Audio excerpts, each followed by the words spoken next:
Primary माहिती आहे की जवळजवळ 9:30चे सुमारास या ठिकाणी 2 लोक जे आहे ते उभे होते आणि त्यांच्यावर जे आहे से काही लोकांनी येऊन हल्ला केला आहे आणि त्यांच्यामध्ये जे आहे से 5-1 राऊंड फायरिंग पण केले आहे आणि यांच्यामध्ये बनराज आंदेकर म्हणून जे इसम आहे त्यांची जे आहे से मृत्यू झालेला आहे। त्यांना जे आहे केईएम हॉस्पिटलला आणले गेले होते, परंतु त्या ठिकाणी ते ब्राउड डेड असं आणले गेले आहे आणि आता त्यांची जे बॉडी आहे ते ससून हॉस्पिटलला पोस्टमॉर्टमसाठी पाठविण्यात आलेलं आहे आणि यांच्यामध्ये आता पुढील तपास आपले क्राईम ब्रांच आणि पोलीस स्टेशन आणि झोनची टीम करत आहे। आता प्राथमिकदृष्ट्या जे आहे त्यांच्यावर जे आहे से शार्प हथियारने वार पण झालेला आहे आणि त्यांच्यामुळे त्यांची मृत्यू झाली आहे अशा प्रकारची प्राथमिक माहिती मिळालेली आहे। आता फायनल माहिती आपल्याला पोस्टमॉर्टम रिपोर्ट आल्यानंतर मिळणार आहे। सर नेमकं काय झालं होतं, पण किती वाजता हा प्रकार घडला? बनराज आंदेकर घराच्या बाहेर पडले होते, नेमकं कशामुळे त्यांच्यावर वार झाले? 9:30चे सुमारासची एक घटना आहे।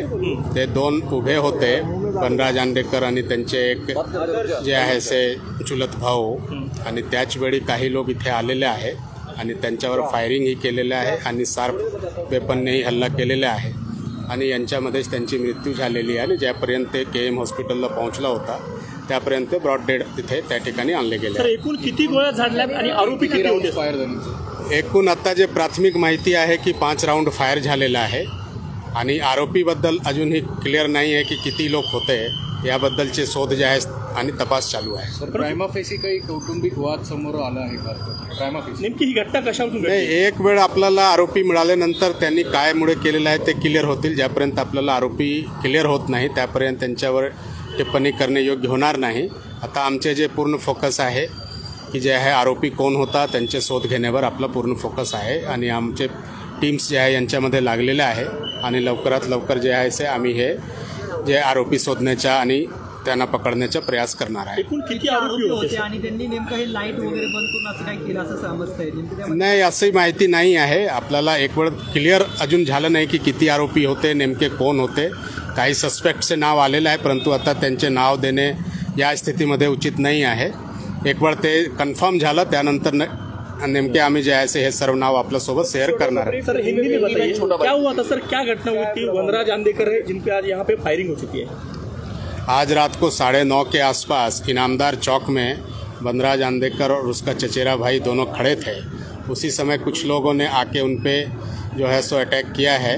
इस अटैक के दरमियान 5 राउंड्स फायर हुए हैं, ऐसी जो है सो प्रथम दृष्टि में इन्फॉर्मेशन मिली है और उनके ऊपर जो है सो धारदार शस्त्र से भी हमला किया गया है।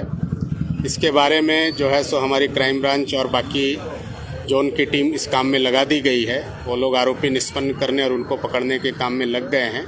अभी तक आरोपी कौन है और उन्होंने किस वजह से इन पे हमला किया है ये अभी क्लियर नहीं हुआ है।